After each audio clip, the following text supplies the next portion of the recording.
Welcome to the MindfulNest Real Estate Podcast, a platform to embrace a simpler life, find clarity in living intuitively, and elevate well-being through letting go.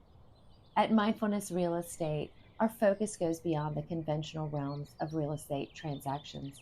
We foster a transformative journey that's deeply rooted in emotional well-being and personal growth. Our distinctive approach isn't solely about selling properties.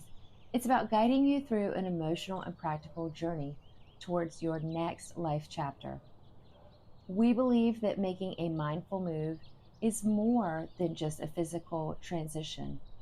It's a graceful evolution towards a life that's intentional, serene, and purposeful. Through our feathered approach, we symbolize the shedding of the old, embracing freedom, and stepping into a life of fresh opportunities. By integrating emotional support, self-reflection, and a compassionate understanding of the challenges involved in moving, our aim is to offer you a nurturing, serene experience. Thank you for listening. Let's get right to it.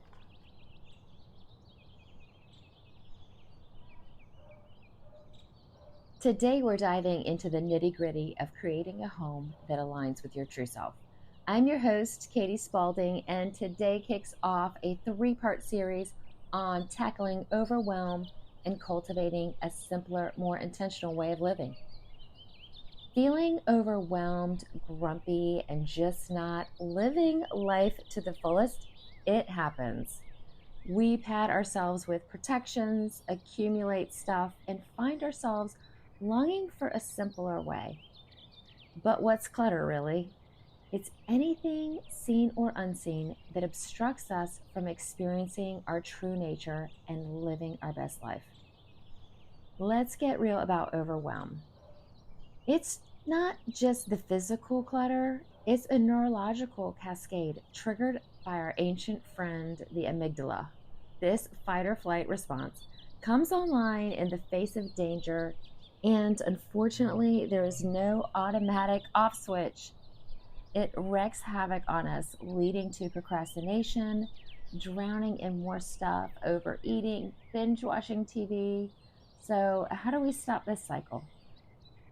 To break the cycle, we need awareness, practice, and consistency. We slow down, focus on tasks that don't set off alarm bells, and consistently clear space in our lives gently. Bypassing the reactive part of our brain is crucial. It takes time, but it is a slow, steady process. When dealing with overwhelm at home, reduce your focus area and spend time tiptoeing around the amygdala. It's not about fixing a problem. It's about how you relate to the experience. Create emotional space through non-judgmental awareness, observing and feeling without judgment. This takes a lot of practice.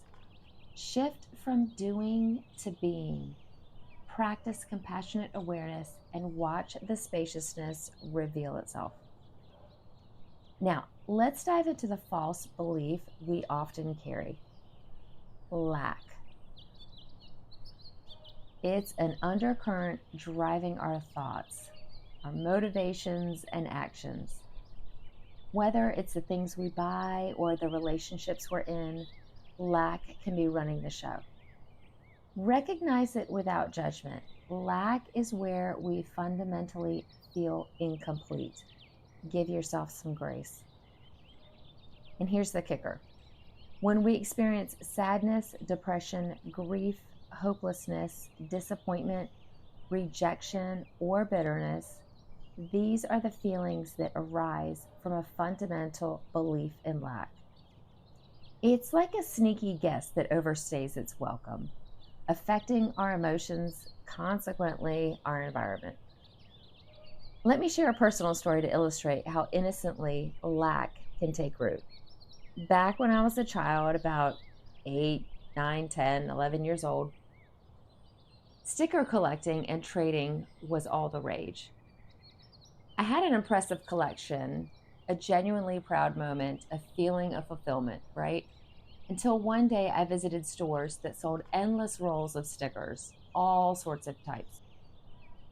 Suddenly, my once prized collection felt insufficient and lacking.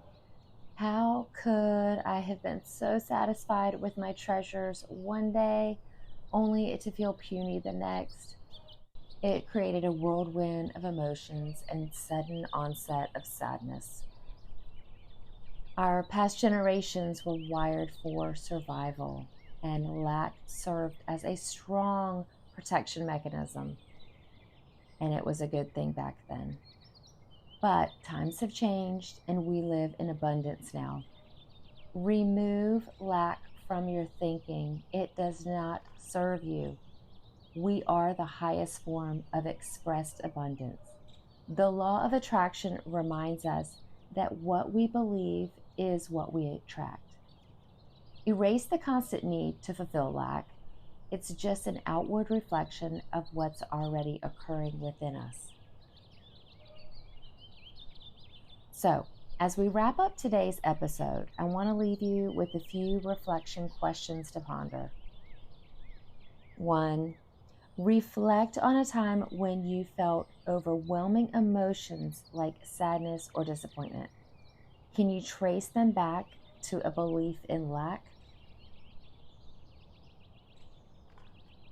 2. Think about an area in your life where you are consistently feeling unfulfilled. Is there a hidden belief of lack influencing that feeling?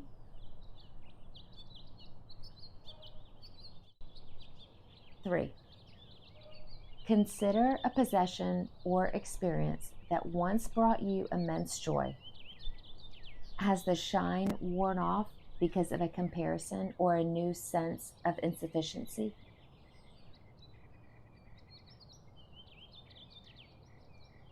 Now, as you go about your week, I invite you to practice a meditative mantra to rewire your brain from lack to abundance.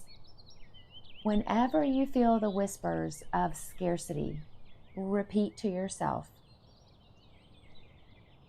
I am the embodiment of abundance. My worth is not determined by external measures. I release the belief in lack and embrace the abundance that surrounds me. Remember, this is a journey. Be gentle with yourself as you navigate these reflections and practice this mantra. Together, we're rewiring the narrative from lack to abundance, one mindful step at a time.